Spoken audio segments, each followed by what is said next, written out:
song Sounds of Silence. I know, it's quite deafening. Children, speak up. I mean, it's strange to see you all quiet actually. Yes, Adam, who are we going to listen to today?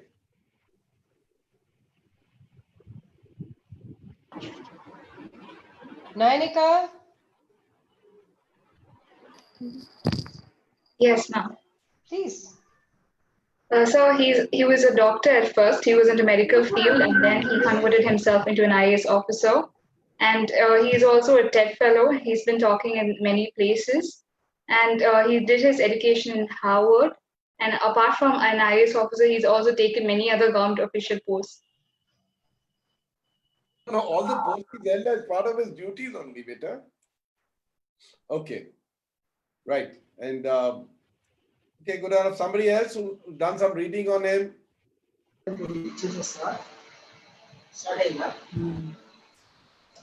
Now, one of the first things we should do is our program starts not on time. That coordination, I'm sure Bharti Madam will organize, because that's all signs of organizational efficiency and high standards. So not to worry. And tell me one thing, what is the precursor to the Indian Administrative Service? In British time, what was it called? Anybody can tell me? The British Raj. What was the Indian Administrative Service called? The British Raj from 1857 to 1947. Beta, Indian Administrative Service. Yes. What was the service called during the British time?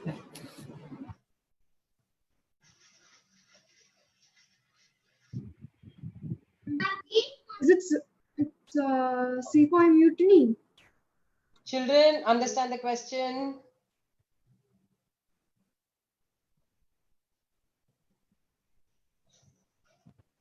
Okay, we leave it at that. Sir, it was called as Imperial Civil Service (ICS). What was it called? It was called as ICS. How can the civil service be called the IPS? Not IPS, Please, sir, see, sir. ICS. ICS. What is that known as? The Indian Civil Service. Correct. Very good. Indian Civil Service.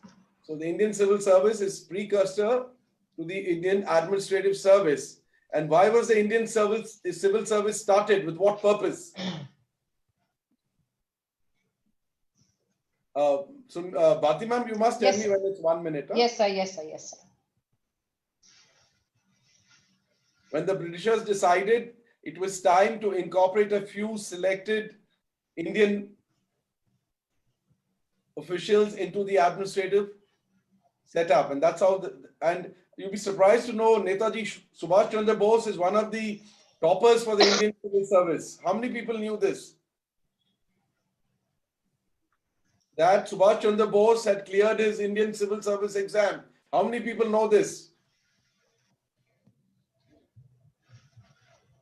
Again, we are back to our sounds of silence. Silence. Anjali madam, were you aware? No, sir. Correct. So we must. So see, I purposely did it. See, all of us as a community keep reading. Ask. Why? I think we are right. We are reaching somewhere. Sir, I'll be going. Sir, beg your pardon. I'll be calling doctor now. Please do, ma'am. You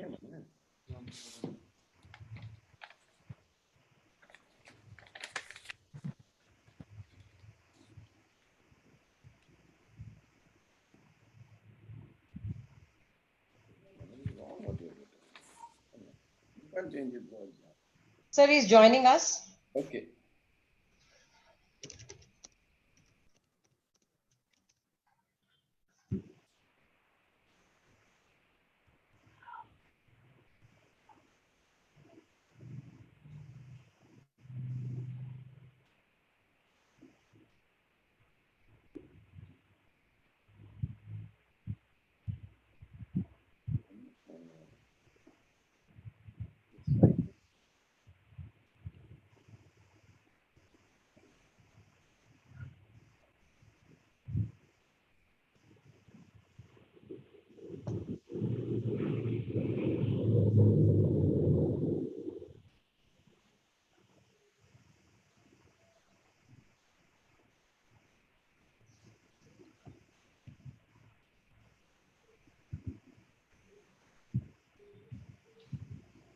Vijay?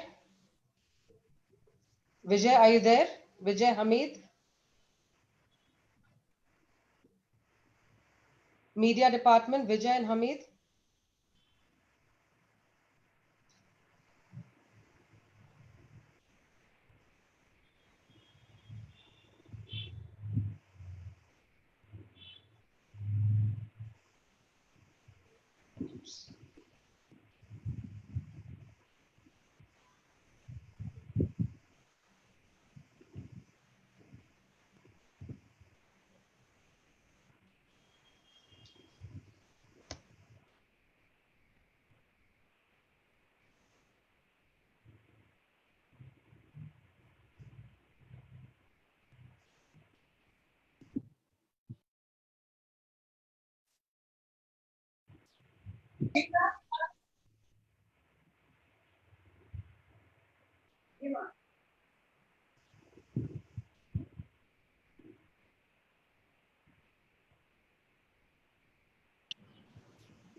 Mr. Ronald, is Dr. Santosh in?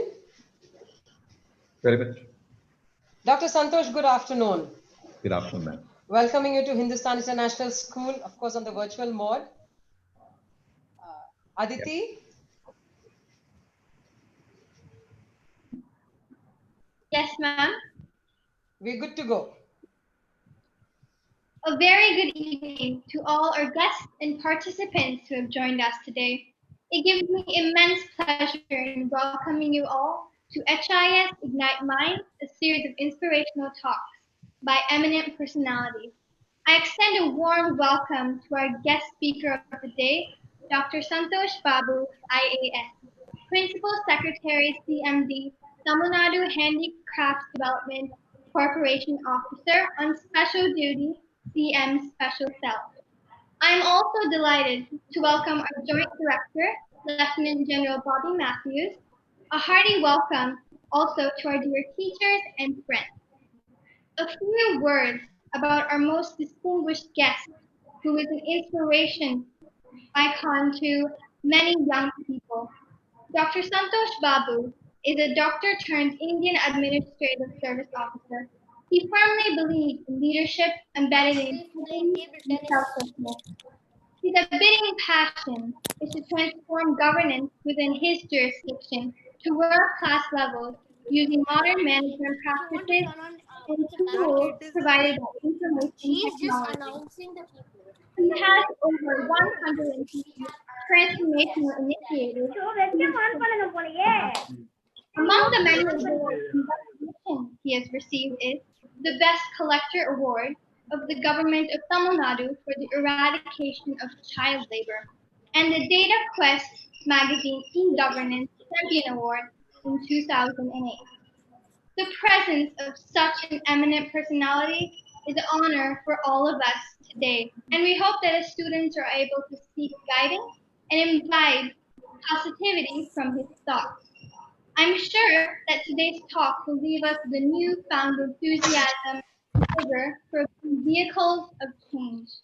I welcome you all once again on behalf of Hindustan International School. Thank you.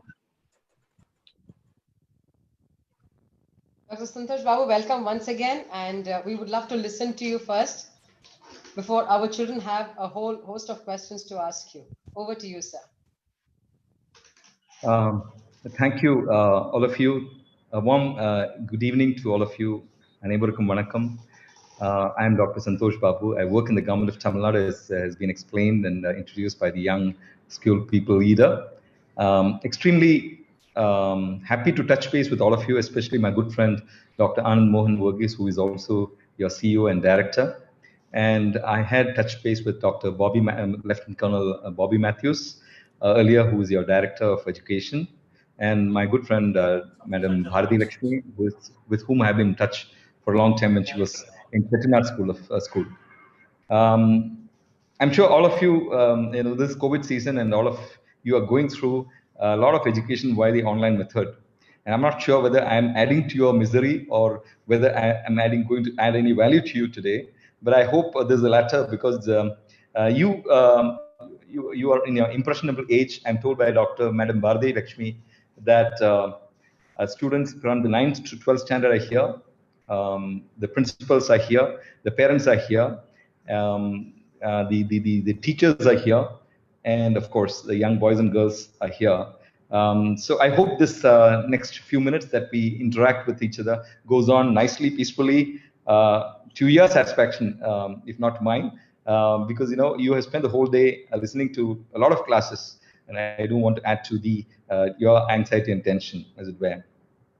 But suffice to say, I'm happy to be here because Hindustan School of Institution, Hindustan group of institutions has been there for a long time now, in the education field, and giving, as it were, excellence in education to generations of students.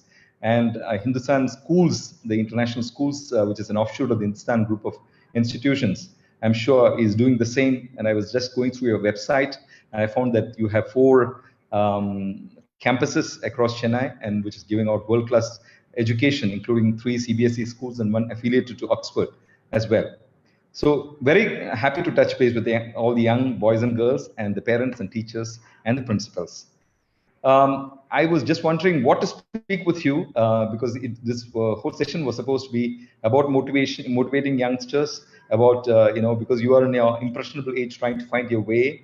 The less said about education, the better, because in this context, because you are all students of a very reputed institution. So you're all coming from families which have put you in this esteemed institution. So they know the value of education. That's why all of you are here. But a few things that I wish to flag in your minds that may be useful to you in your future endeavors is what I would like to do in the next few minutes.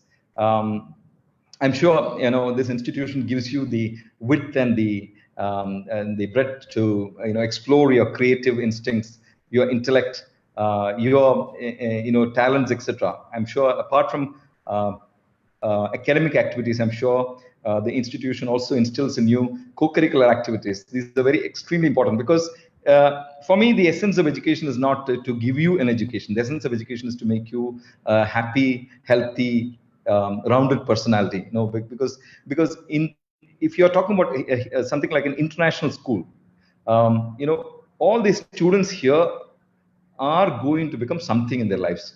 That's there's no point in asking what are you going to become. You'll become either a doctor or an engineer or an IAS officer or whatever. But in all these things that you choose as your way of life, you would be a leader. That's what I would say, because that's what you'll adorn. You'll reach up to top positions because you're coming from an institution that's giving you all leadership qualities. So I would like to talk a little about leadership. And the most important thing of all in the leadership quality is, one of the things that God Almighty has given all of us equally. It's not food, air, water, none of those things. I don't know whether you guessed it now. The only thing which the President of America or Indian Prime Minister, you or me, the ordinary man in the street, have equally is the 24 hours time. So I have this concept called design your day. So I don't know how many of you design your days, because I meet up with a lot of young leaders. I meet up with a lot of politicians. I meet up with a lot of people, and I find they're all extremely busy. Everybody is busy. They don't have time for anything and everybody. I personally feel that the essence of education will also mean to be available to everybody and everything. So this will happen if you are able to design your day. I don't know what you might be wondering what it is. So it's actually, yesterday was history. I mean, you can do nothing about it. Tomorrow is mystery, right? You really don't know, but you might want to do a lot of stuff tomorrow. that you might conjure up in your mind. But today are the living, breathing moments. I would call it mastery. So living, breathing moments are the moments that I'm currently spending with students of Hindustan International School. These are the best moments in life right now, because I cannot talk about yesterday, I cannot talk about tomorrow, but these are the living, breathing moments. And these are the moments that you savor. So students of 12th standard, let me tell you, you're going to leave behind an institution and go to your higher studies, and you'll definitely feel nostalgic about the institution. You would want to come back, etc. So these are the best times in your lives to actually explore everything about you as a person and the world. So the time has to be well spent. So waking up in the morning, early morning, that's very important, and going to sleep at around 10 and sleeping for around 7 hours. So you have 7 hours of good sleep and 17 hours of waking time. In between, you don't sleep, but you have designed your day 1 day prior or 1 week prior to ensure that you have time for everything and everybody. Now, I keep seeing lots of people running around in the mornings trying to search for their small things, the belt is missing, or the books are missing, the pen is kept somewhere. All these are, symptoms of being a disorganized person. So the most important thing, I'm sure all of you are practicing that, but I would like to reinforce with my own words. What I would like to do is to tell you, please design your day. How the day should go, you should be able to design it. And if it goes this way and that way, that's okay. Maybe 5%, 10% here and there, it's okay. But it should go as you want it.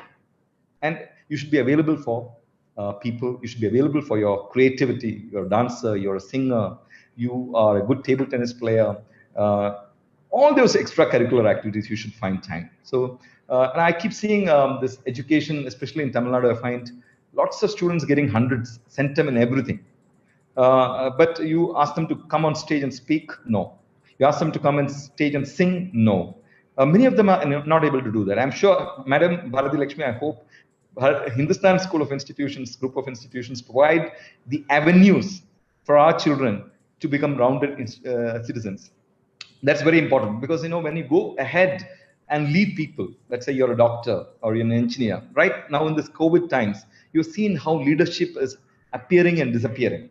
Well-known leaders are just disappeared, just gone behind the curtains, as it were, because they are not prepared themselves the last many years. And you've seen new leaders emerge in this COVID season. You've seen at very low levels to very high levels. So that's why I'm saying this preparation for the day is extremely important. And going to sleep with a book in hand. And I would strongly urge you to read biographies of great men and women who have roamed this earth, because we are all looking for inspiration. So these are people who have actually, spent time analyzing the world, trying to understand the self, and trying to find a zinc between the two. So designing the day would be, so time is of essence. Second is your talents. I would seriously suggest that all of you hone your talents. Apart from, I'm 100% sure all of you are outstanding achievers in education. You would do centum, etc. But keep your dance, keep your song, keep your painting habits, keep all those, fresh all the time. And your parents, hopefully the parents are listening to me, some of them at least, please give them that avenue for self-discovery as well. Because it's very important. As we go up in life, I find very academically oriented students not doing very well as leaders. So that's extremely important. Third thing I wanted to talk to you about is leadership itself. So I would call it, make it leadership as an acronym in itself. Ma'am Bharati Lakshmi, I'm a very compulsive speaker. If I cross my limit time, please stop me, because I have put my alarm here on, but in case I cross 20 minutes, please tell me. I will just stop here and then wait for the next thing to happen. Yes. What you're all going to become is a leader. So what is leadership? What does it mean to you? What does it mean to me? Leadership is about, communicating a compelling aspiration. How do you tell a group of people downstairs who are below you, who work with you, to work in a particular way? How do you inspire them into action? This is what should intrigue you as a young boy and a girl, because some of you are school people leaders, some of you are heading some divisions, some of you are heading clubs. All of you are doing some leadership quality. Some of you are in NCC, some of you are in the Scouts, Guides, etc. But wherever it is, it's important that you follow some of these guidelines that I'm trying to give you.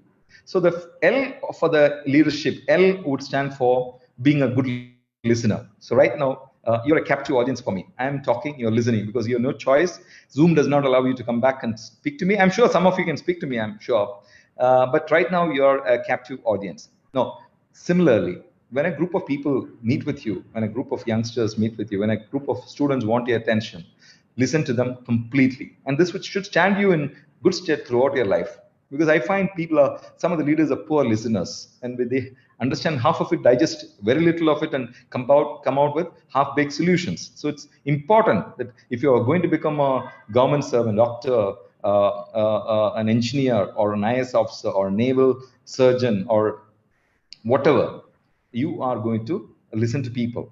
So you better listen to them in full. So being a good listener would be part of that leadership skill. E would be for being ethical. I'm sure the school teaches that in good. I will not say much beyond that, but you will see across the nation, why are we not becoming a world-class nation? We are not reaching there. We are still considered a developing country. Why are we not there as a developed country? Why are we taking 70 years to reach there? It's because there's a pervasive sense of corruption which is happening in the government and private and everywhere. So it's very important that we are ethical. And the other E would be enabler. How good you are as an enabler. A would stand for agenda. Do you have an agenda? Now, this is where I would want to tell you something. That there are two parts of, according to me, there are two parts of life for a human being. One is where you are right now as a taker. You are being taught, you're taking lessons, you're taking money, you're taking love, you're taking affection from your peers, you're from your family, from your brother, sister, etc., etc. You are being prepared for what? You're being prepared not to be a taker. You are a taker right now, but we are being prepared to become a giver when you're in your economic leg.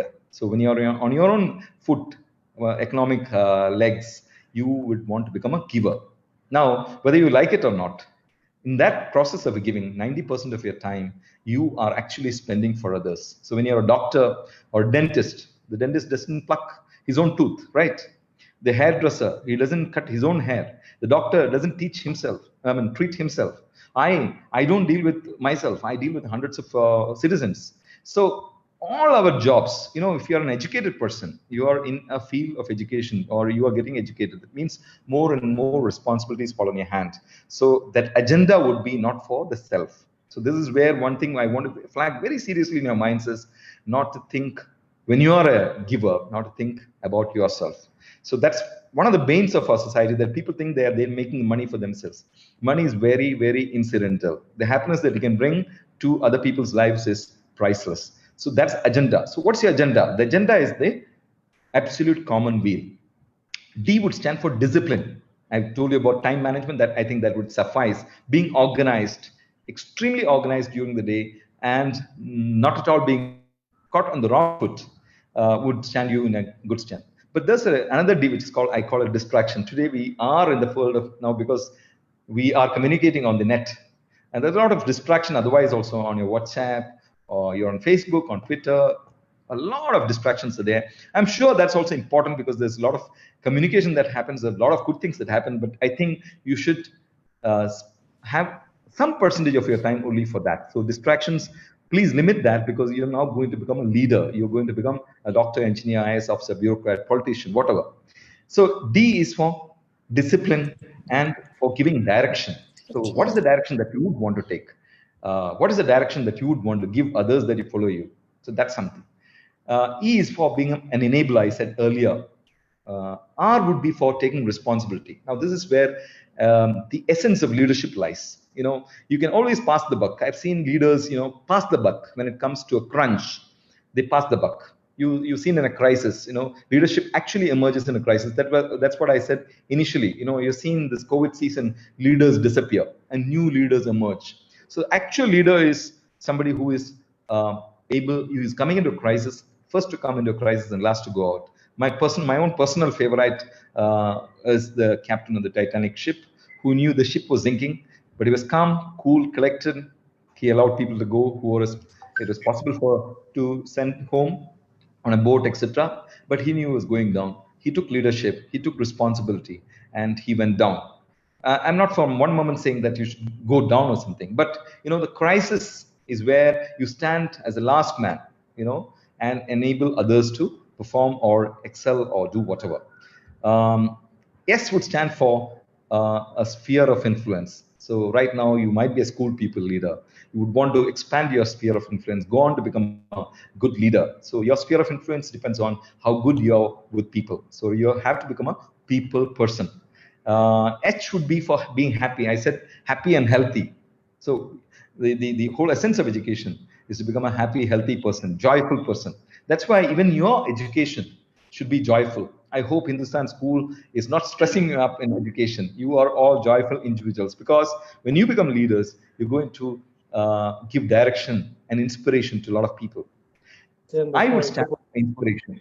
That's why I said, please go to bed with a book in hand, not your mobile phone, not your smartphone. Please, for one moment, when you go to bed at 10 p.m., and I hope you don't go beyond that, 10 p.m. is the best time in the world to go to sleep.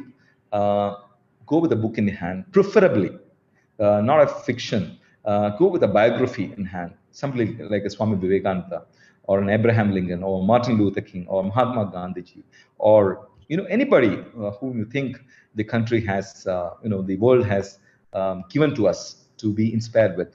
So it's important that we get inspired, and because some of these qualities are not inborn. Your parents will bring you up with a lot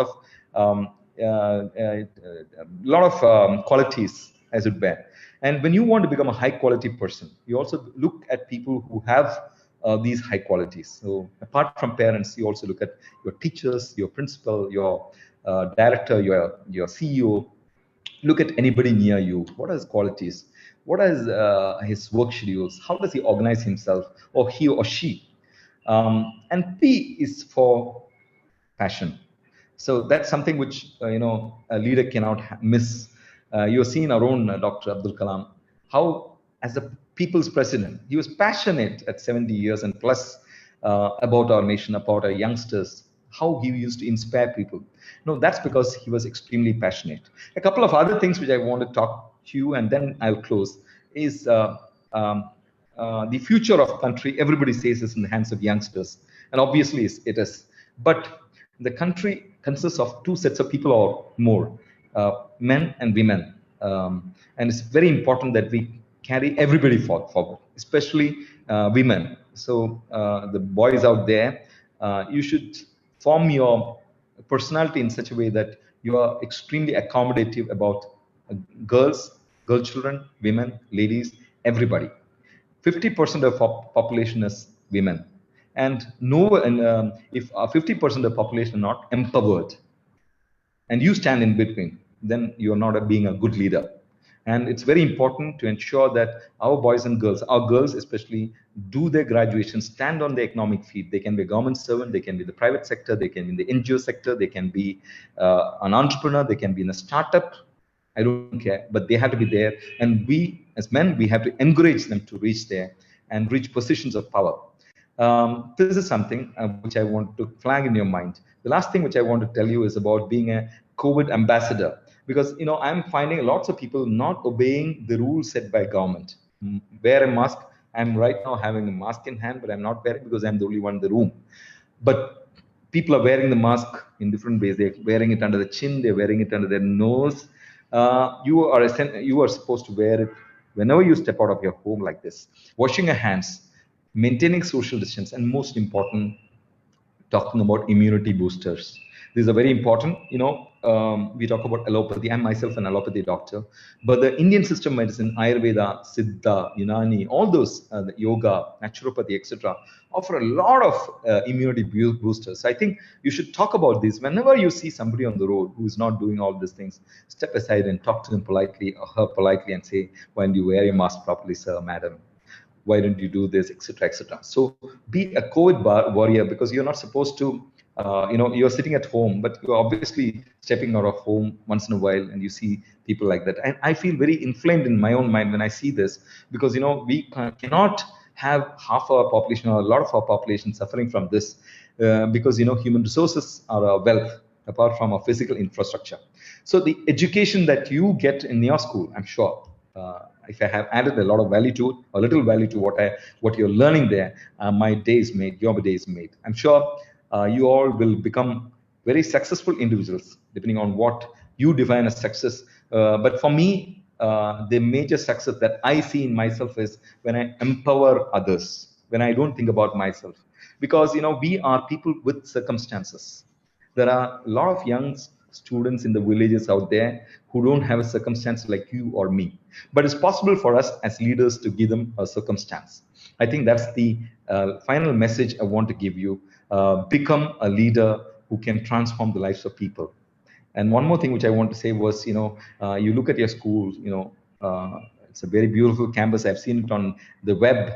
Who built those schools? It's a mason. There's a lot of people who are poor, etc., who themselves don't have a proper roof over their head. Once the building is complete, they don't have an access to it. Look at our people who are laying the roads. They are possibly migrants who are laying the roads. Once the road is laid, look at our farmers. They give us 2-3 square meals, but they themselves are in penury. Look at my artisans. I'm in the handicraft sector. They make such beautiful handicraft items which embellishes our homes and institutions, but still they are in penury. So actually the poor are cross-subsidizing our happiness. They are the people who are the actual nation builders. So it's to them that we owe our existence, and it's for them that we need to fight for, and it's for them that we need our education. Because we cannot have an unequal society. An unequal society is not good for anybody. So to make this world an equal world, I think your leadership matters, my leadership matters, the leadership of your institution matters. I wish you all the very best, do well, and your parents, they are the gods for you, living, seeable gods, your teachers, Mata, Pita, Guru, Devam. So Mata is, parents are the first, Mata, Pita, Guru, and finally the unseen God. So these are the living gods that you need to respect. You need to spend your time in school effectively, efficiently, so that you get time for your other entertainment, etc. You have time for everything and everybody. I wish you the very best. I thank Dr. Bharati for giving me the opportunity. Dr. Anand Mohan Varghese, you've been a good friend of mine. I've been a good friend of yours. We had our private times together. I'm really wishing you so much, because you have created such an education empire, which is the envy of everybody. And I wish you world-class excellence, what you have right now, and striving forward. I hope you achieve all that you wanted to do. God bless. Dr. Bharati, madam, thank you. And Lieutenant Colonel Bobby Matthews, I hope I have served your purpose today. Thank you very much. Dr. Santosh Babu, thank you so much for those valuable inputs on being a good leader. I would like to revisit it at a later point, because my children are bubbling to ask you questions. And before I allow them to ask, I must tell you one point, that Lieutenant General Bobby Matthews makes it a habit to call us warriors. That's somewhere being embedded so much in our children that they are being taught to think that way as warriors. So since you mentioned the term warrior, I must make a mention of now that the children at Hindustan International School are being dealt with that thought day in and day out. So thank you so much once again. I'll come back to you later. But before that, as I said, my children are very eager to ask you a few questions. And we have the first question coming from Kavin. Hi, Kavin. Good morning, sir. Good morning. Good afternoon, Kavin. Good afternoon. Good afternoon, sir. So, what is one of your best achievements, and why do you think it is your best achievement? My best achievement was when Dr. Abdul Kalam quoted my work on the occasion of the National Civil Services Day at New Delhi. So Civil Services Day happens on April 21st every year. And Dr. Kalam was the chief guest in front of the Prime Minister. And Dr. Kalam quoted 4 people. And he quoted my work also as committed leadership. So that's possibly, and I have around maybe around 10, 15 awards, which I won. I think during introduction, all those were not mentioned because of lack of time. But every award for that matter improves, gives your ego a boost. So I think even a small pat on the back is good when your teacher says, Kavin, well done. That in itself is a big thing. So I think we should take all this with a sense of humility going forward, because these are inspirations, and you get it while you do good things. Thank you. Thank you. What a lovely memory to live by, sir. We have Shiva coming up with the next question. Good afternoon, sir. I'm Shiva, Good afternoon, Shiva. 11th grade. So my question, thank you for the motivational words. So my question for you was, what was the biggest hurdle you had for becoming an IAS officer, and how did you overcome it? Yeah. So I was married pretty early. I married at 23 or 24. So I already had a child when I was preparing for the civil service examination. My wife was also a doctor. So it was a question of, and we were living a little separate from our families. And so we had to make both ends meet, as it were. So I had work in the nights in hospitals, and during the day I would study, and my wife had to walk a long distance to reach her hospital, etc. So it was difficult, actually, at the point of time to make ends meet was difficult. Same time preparing, because this is an examination where 8 to 10 to 15 lakh people apply for the examination, and only hardly 80 to 160, and now it's 160 IAS officers. Earlier during my times, it used to be just 80. So you need to give that. I said no, the census time. So how effectively you spend your time is very important. So that was the concern. So that, I think, possibly was the biggest challenge. Confidence was always there, because you need to be self-confident. I think material was already there, always there. Right now the materials are too much on the net itself. But I think support is extremely important for you to have a calm time studying for the examination. Thank you, sir. Thank you, Dr. Thank you, Shiva. Santosh. Confidence and hard work always go together. Ashriya. Ashriya. Good evening, sir. Good evening, Ashriya. How are you? Thank you for your time, sir. So my question to you was, what do you think is the biggest obstacle in our character we should overcome or conquer to be successful? Yeah, actually a very difficult question to ask, because each person has his own sense of demands.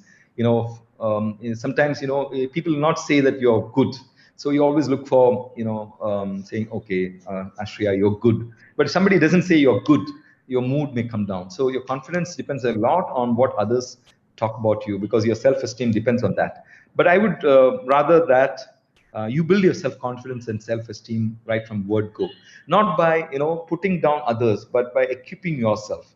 So that's the biggest challenge, because as I said, time is of essence. Those who have succeeded have actually spent time well, accumulating knowledge, accumulating. The biggest problem is about being calm, about being what is called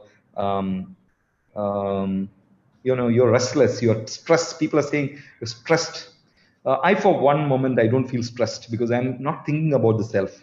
But when you're a student, when you are academically and not economically on your feet, I think you need to constantly think about the self.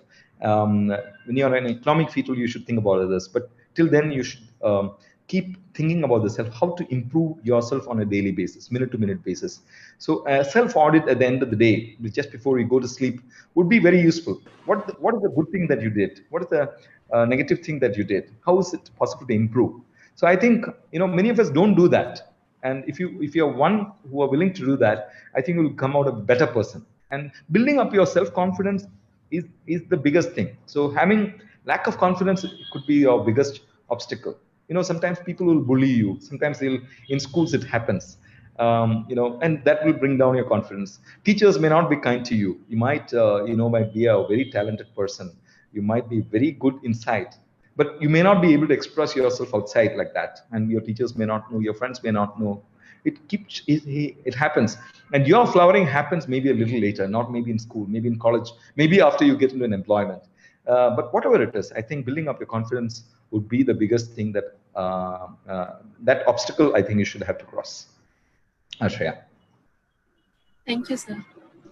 We have Soundarya asking you the next question, sir.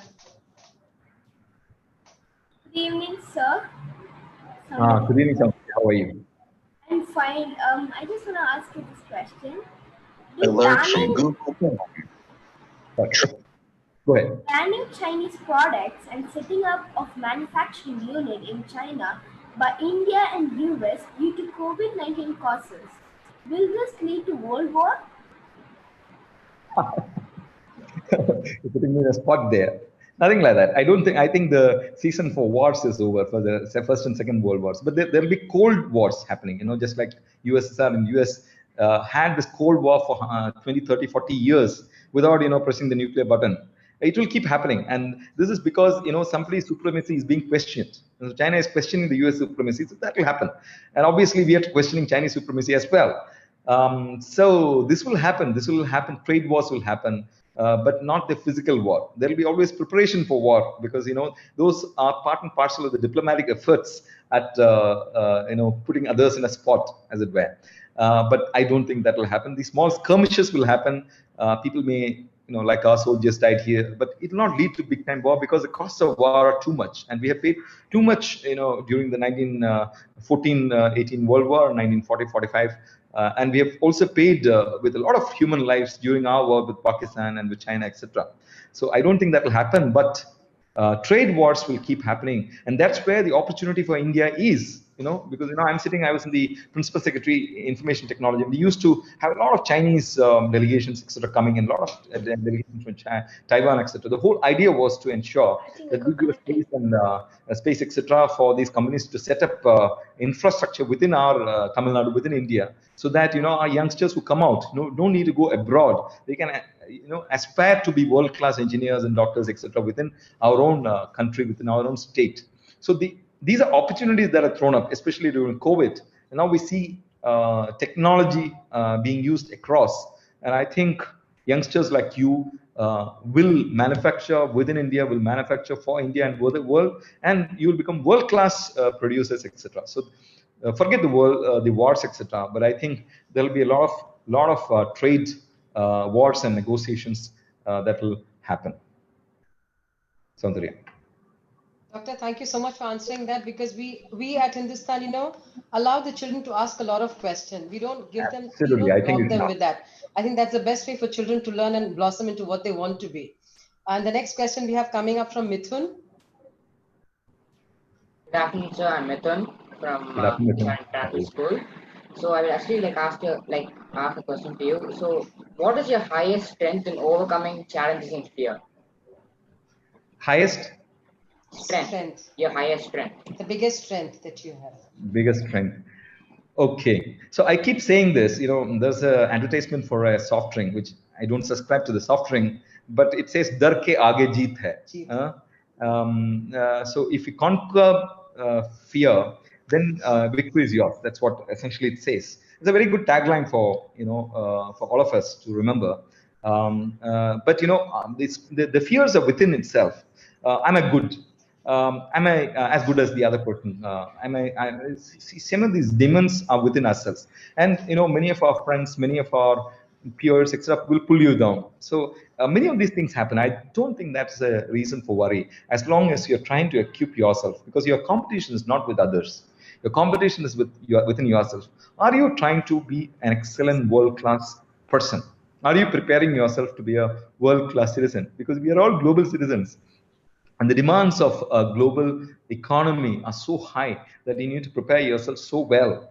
And you cannot allow these things to pull yourselves down. So your self-confidence, your self-esteem, all those things matter. And you have to build this up by knowledge, by reading a lot, by reading about great men and women who have roamed this earth, by being innovators. I forgot to talk about innovation. That's my strength as well.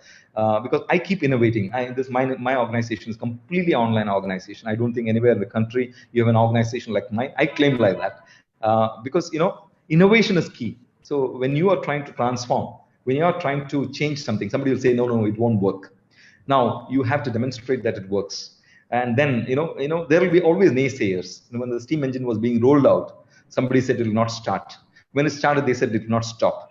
It happens like that. So you as a person, when you build up your personality around your upbringing, around your experiences, around your peers, etc., you have to understand that you are single.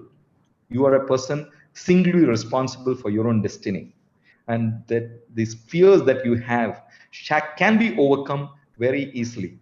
It is easy, but it's easier said than done. You have to work on it. As I said, the self-audit is extremely important. How good you have been today. What is a good thing that you did? Can you work on it? What are the bad things you did? Is it possible to remove that from your personality? So many of these things are because we are not willing to accept feedback. So get feedback. That's very important, I think. I hope I have answered you. Yes, doctor, thank you. That's why they say your faith is greater than your fears. And we have Sikandar asking the next question. Hi, sir. Hi, Sikandar. How are you today? I'm fine, sir. And I was really interested to know what was your mode of thinking that helped you, and how do you think it's going to help others? Sorry, there was Sikandar, a I break. think you need to Can you come repeat your again? question. Yes, sir. I was very interested about what's the mode of thinking that helped you, and how do you think it will help others? Mode of thinking, is it, madam? Can I decipher yes, sir. that? Like, what is your thought process, to make things happen?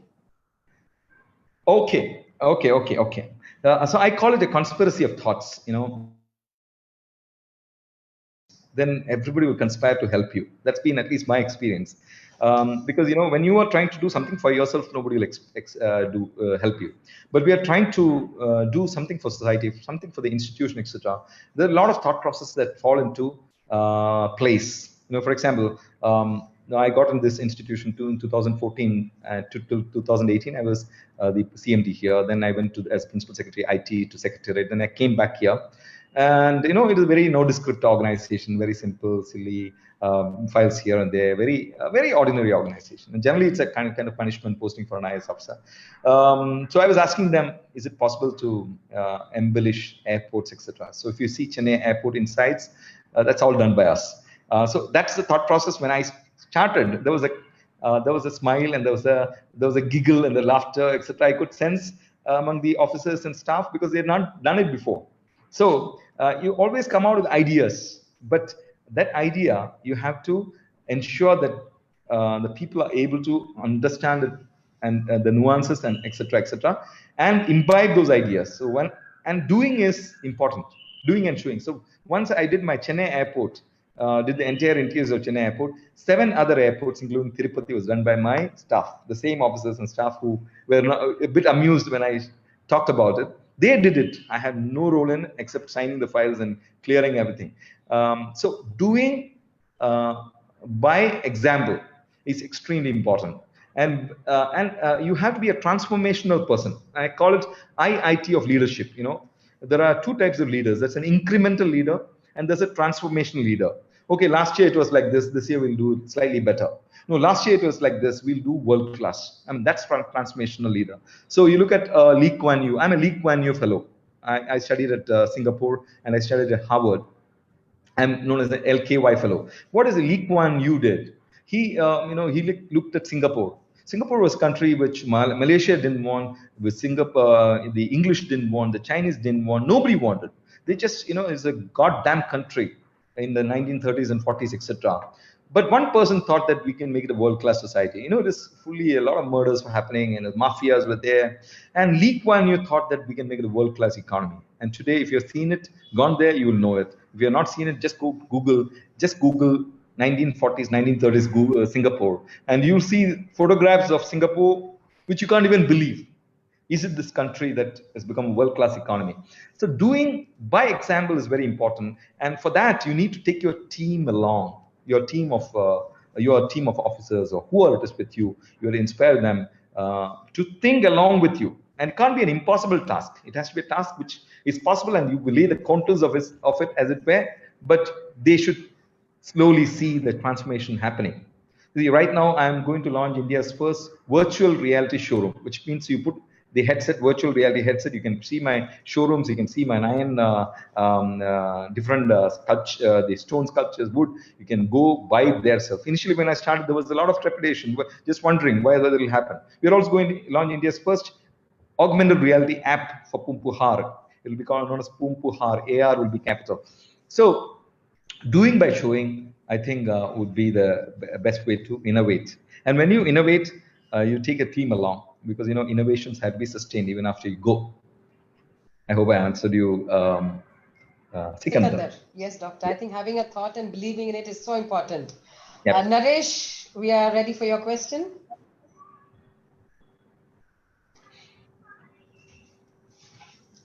Naresh? Okay, we'll go over to Nayanika. Hello, sir. Actually, I Nayanika. was there. I forgot to unmute. Okay, Naresh, just hold on a bit, baby. Let Nayanika ask and then we'll come back to you, okay? Just hold on. Nayanika, go ahead, please. Yes, ma'am.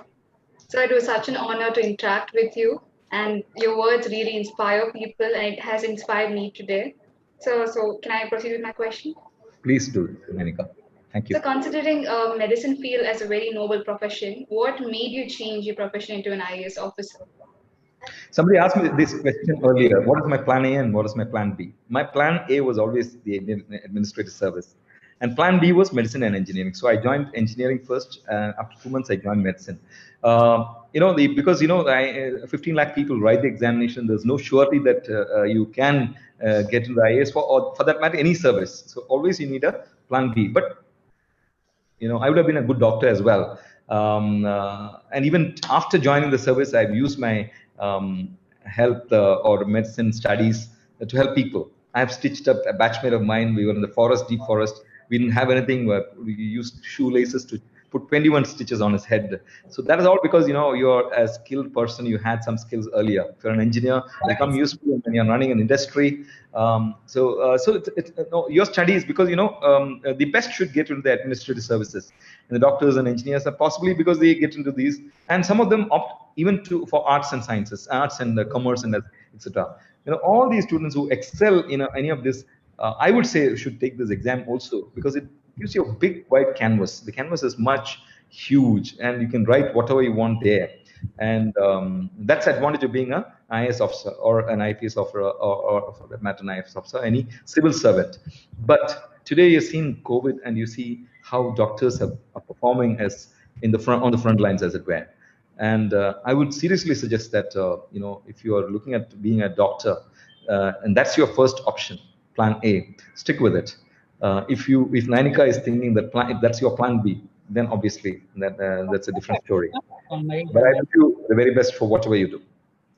Yes, sir. Thank you so much. Naresh, are you ready, son? All the best, Nayanika. Yes, ma'am. Yes, son, go. Would you consider making a new ERP or non-governmental organization after the experiences you had while working for a government? Also, as a bonus, would you also consider making an I think you have to go a bit slow. Okay. Would you consider making a new ERP or non-governmental organization after experiences you had while working for the government? And as a bonus, would you also make an augmented reality app for the government to use the services? Okay, Naresh, I got you. I think you are talking about NGOs, and after working in the government, are you willing to go to a non-government organization? Why not? All these are organizations which do human service for society. So if you look at many of the NGOs, and I have worked with around 450 NGOs when I was the executive director of the Tamil Nadu Corporation for Development of Women Limited. That is 2001, 2002, 2000, 2001. And I found many of them are doing amazing work. And while in the government service itself, we are interacting almost daily with the NGOs, non-governmental organizations. I'm working with a lot of startups. I work with a lot of entrepreneurs, etc. So it need not be that you just go out and then work in the NGO sector. It's possible that you can work while being in the government with the NGO sector. See, earlier, many years back, when the public administration started, it was purely government. It was a very scientific way of governance, etc. But today, it's called the new management economy. You interact with all kinds of people on earth. It could be your NGOs, it could be your startups, it could be your entrepreneurs, it could be anybody. But given a choice, I would definitely like to work in the NGO. But the problem with working exclusively with an NGO as against working with government is there should be an alignment of objectives. So the NGOs and government should have an alignment of objectives so that you serve your clientele better. So let's assume that there's a flood happening, let's say in Chennai, and God forbid it should not happen again. But you know, if I could divide Chennai into 100 grids, you know, you put grids and you put government and NGO, government and NGO, government and NGO in all grids, it becomes all the more effective, isn't it? So because you are getting more committed individuals into the operational area. So that's how I would. So there's no difference in workings. What I'm trying to tell you, Naresh. The objectives are the same. What is is the objective is really for embellishing government, or is it really for embellishing the works of NGOs? I think the objective is our common citizens whom we are trying to support. The other thing you asked about is about augmented reality. Yes, I've just developed an augmented reality app for Pumpuhar. It should be out in the next 10-15 days. It's called POOMPUHAR will be capital, so because that's augmented reality. You can use that app and see. I have developed a lot of other apps myself. There's an app called Volundear, VOLNDEAR. Currently, it's not working, but it's on the way. I'm in the process of developing an app called Sky AS, which is basically to design your day. How do you design to make youngsters, you know, because we tend to waste time and we don't realize the value of time. I just saw your mother standing there, and I'm sure she's looking at you and telling you, Naresh, you know, you're wasting time here, just like my mother used to do. You know, but you now have the technology in hand to actually help you do all this. So that's why technology is so intriguing for governance and for, you know, improving the lives of people, as it were. Naresh, I hope wherever you are, whether you're an NGO or government, our objective is to take humanity along, take everybody along, bring them up to our level or better. Hope I have answered you. Thank you, Doctor. Doctor, we have 5 or 6 more questions. Are we good to go? Okay, I suppose so. I'm also getting interested. Thank you so much. We have Durga coming up with the next question.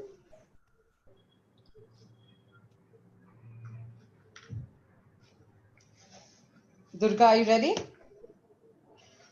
Or shall we go with Ashwin? Can you hear me? Yes, Durga, we can hear you. Go ahead, Sudha. Good evening, sir. Good evening, Durga. So my question for you is, have you ever gone through a period in your work or even in your life in general when you felt inspired? If yes, who were you inspired by? See, I get inspired by all kinds of people. See, when I joined this organization, for example, Pumpuhar, I told you it's a nondescript. It was never a great organization. The Pumpuhar as a brand was built by my predecessors. Yes, everybody knows in Tamil Nadu, any Tamilian would have something of Pumpuhar at home. That's because a lot of work done by predecessors. But it's a very ordinary office. But my driver gave me a beautiful idea on the first day of my joining. You know, when you join a new organization, even your peon and the driver and everybody knows better about that organization. You don't have a domain knowledge. So even the lowest level people, and he gave me a great idea, which I converted into a 2.5 crore project. You can see my office. It's one of the most beautiful offices on Chennai, Mount Road. You could come and see it. It's all his idea. I got inspired by his idea and converted that idea to a 2.5 crore project, went about it. So at the lowest level up to Dr. Kalam, people inspire. You look at anybody on the street, look at yourself as a young student, Durga. You might have a lot of qualities which I may not have. So it's for me to absorb like a sponge as much as possible so that I myself improve. So it's not as if we are inspired by one single person. You get inspired by books, you get inspired by people, you get inspired by incidents, you get inspired by negatives, you get all kinds of experiences. So experiences are the best teachers. So each moment should be a teacher.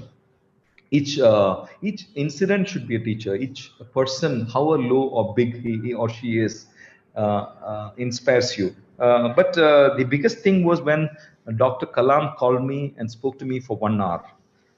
I was traveling towards Kanchipuram.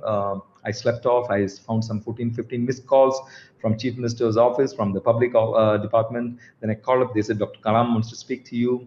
Then Dr. Kalam came online. I was in a school in a village inside Kanchipuram, and there was the ministry function, ministers function. 4 ministers were there. My boss was there. I was in this classroom just adjacent to the stage. I was speaking to Dr. Kalam, I was being beckoned to come to the stage, whereas Dr. Kalam was there. And so he's want to know what I did to bring back 10,000 out-of-school children.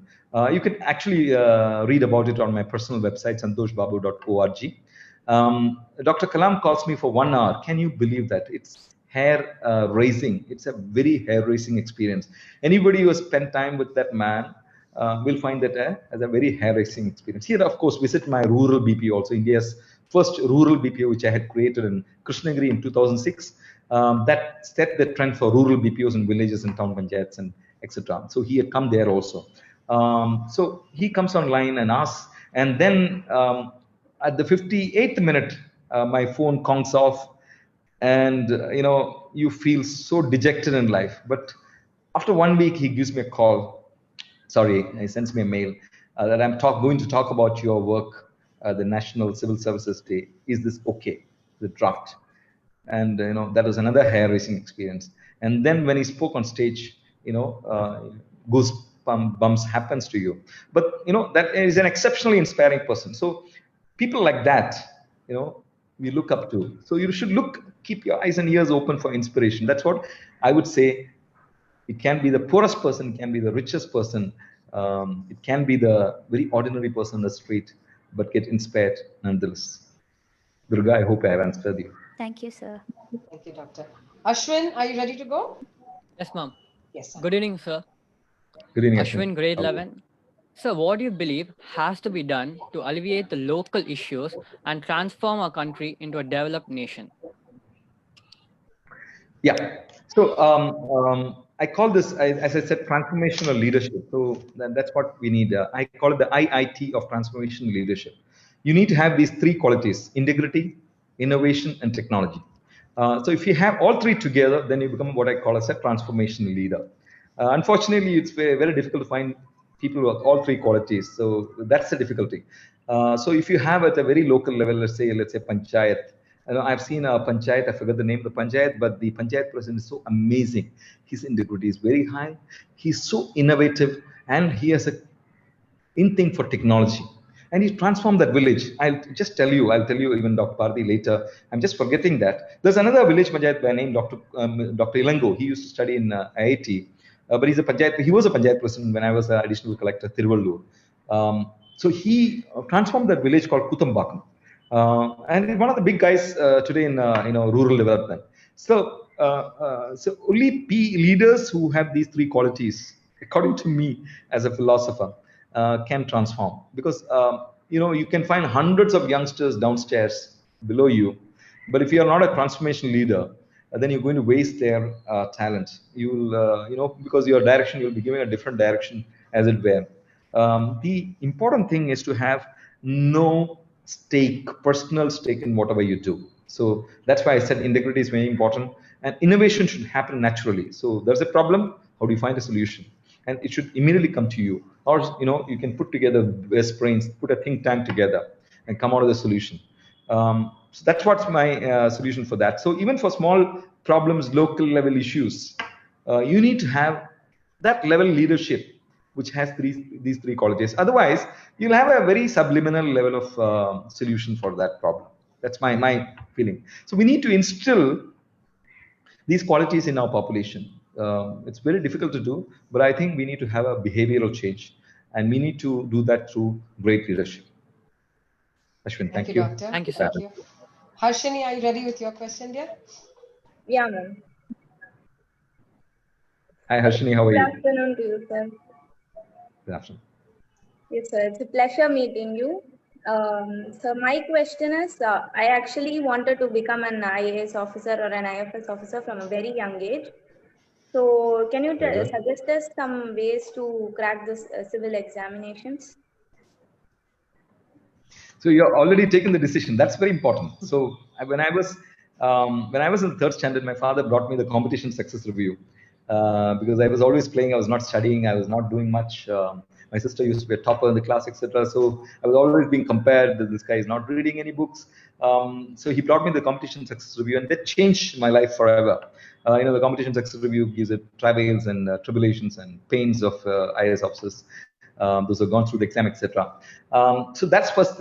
Taking a decision at a very young age is very important. Not that anybody who has done engineering and medicine then suddenly thinks that he should become an IAS officer. That's also not late in the day. But when you prepare mentally, I think that's very important, Harshini, that you have taken the decision.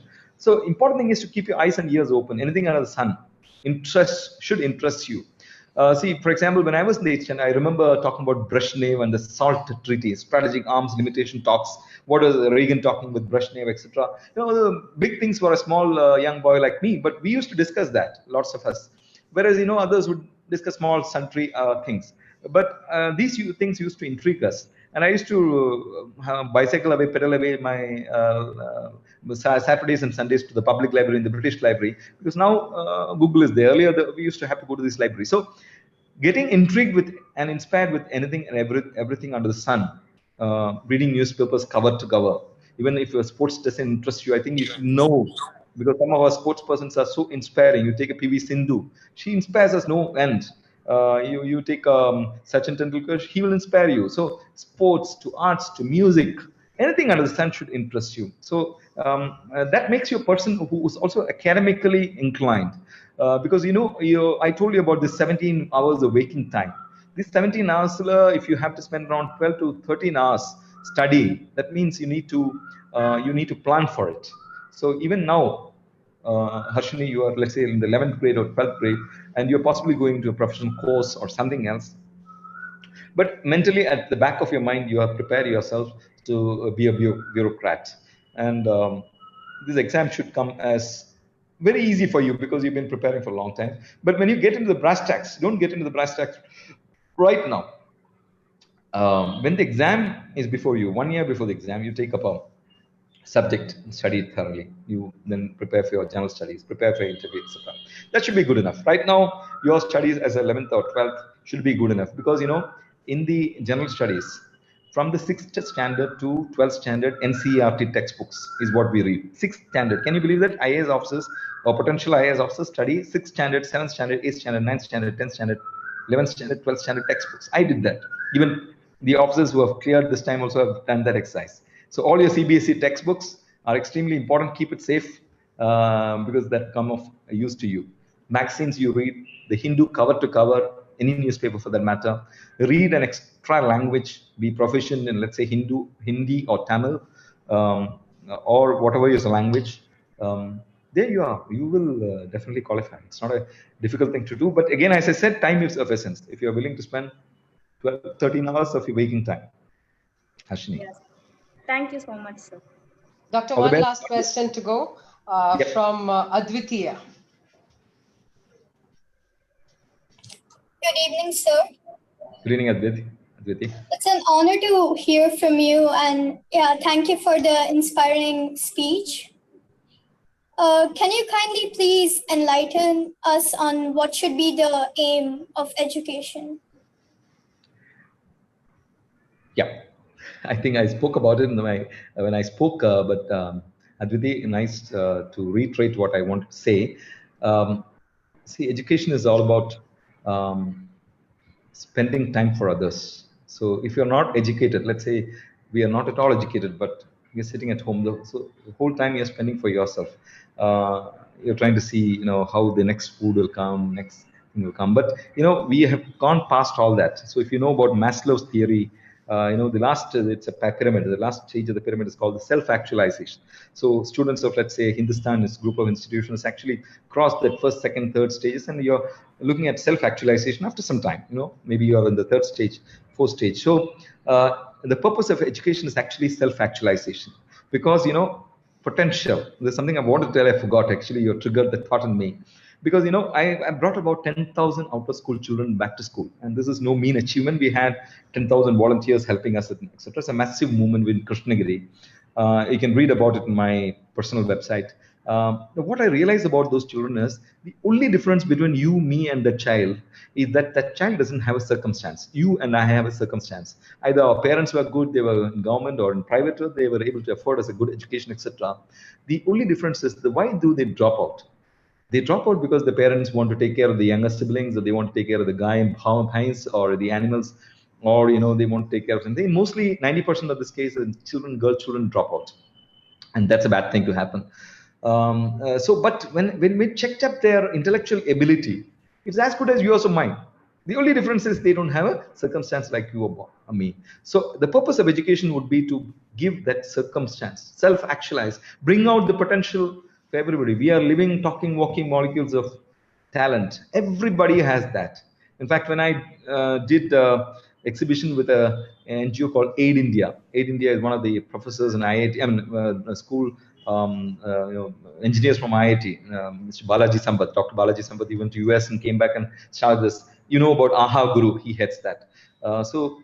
Aid India came to Krishnagiri where I was, and they used to do exhibitions. And I found the very ordinary poorest child was able to talk about the Bernoulli's principle, and then they would say, "Collector Kondume Teriya sir," and then they will explain to me about Bernoulli's principle. So what does that indicate? It shows that if you are able to bring out the potential, we can do change, and that's where educating youngsters like you are going to contribute. And today we are sitting in the world of technology, where we have data. Now there's a 100 to 1000 Mbps bandwidth will be available per household in because we are laying the bandwidth across Tamil Nadu, across India, and the kind of data that's thrown up will actually enable us to find out. We'll not have what I call the one size fits all.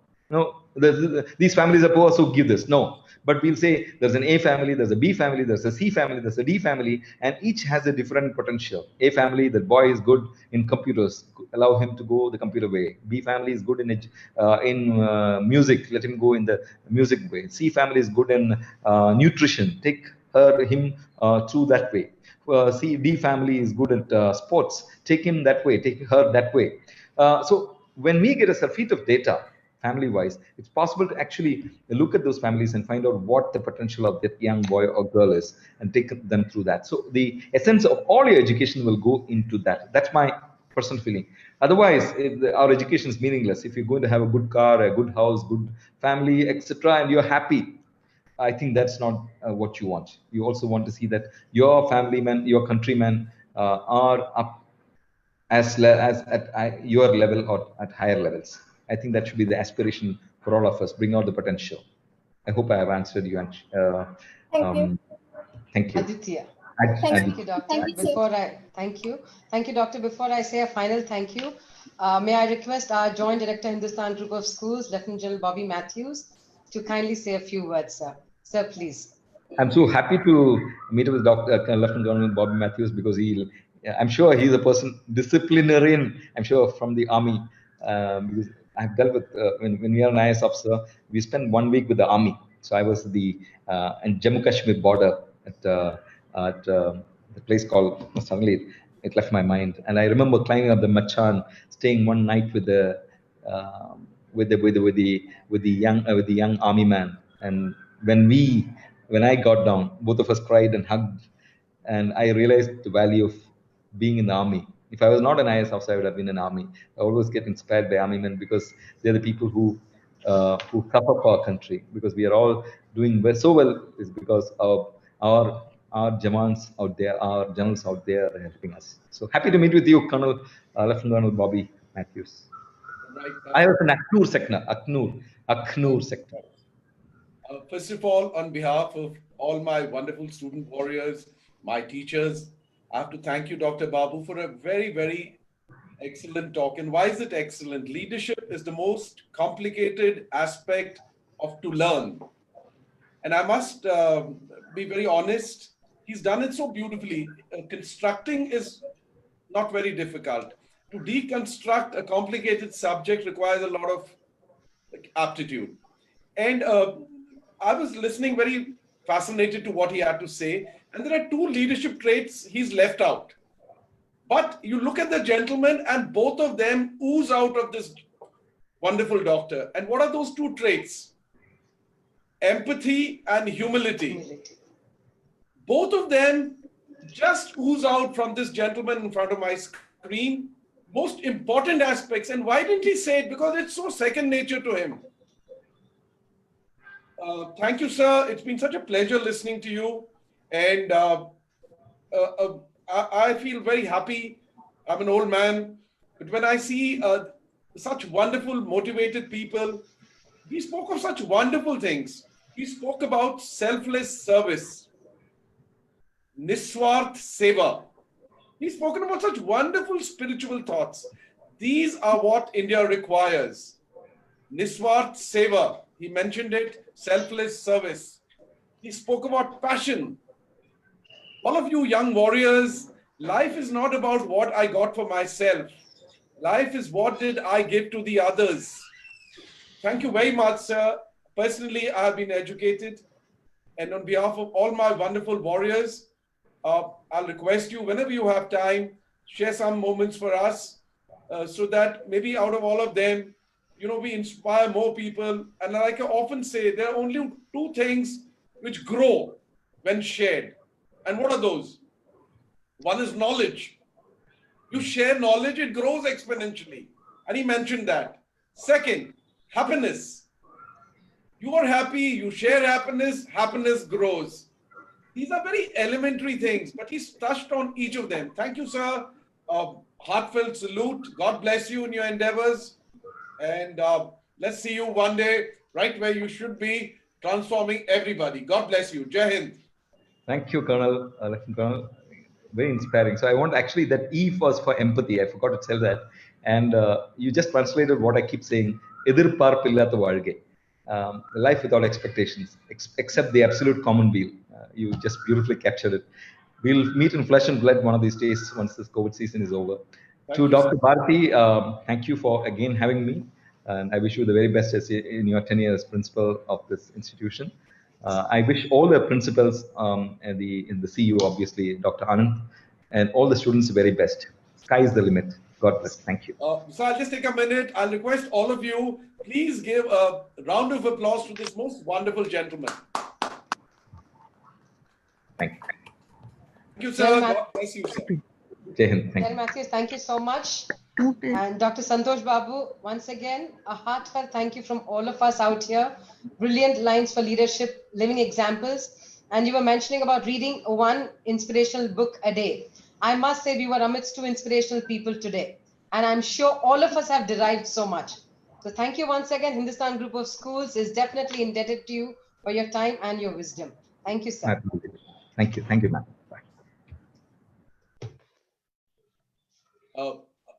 Bharti ma'am, is our guest off? Yes, sir. Children, just hold on. Teachers, hold on. We've had this is just the second or third speaker we've got. We'll have a series of these talks, and we've got to take home takeaways from this. Is it clear? It's not only about just listening to somebody. And to Harshani's question on preparation for an exam, beta, it is not only for an exam. The only mantra is read. And read whatever you can. Because in an interview, like Dr. Babu mentioned, he talked about the strategic talks. We don't know what the interviewer will ask. I may be sitting on the board of the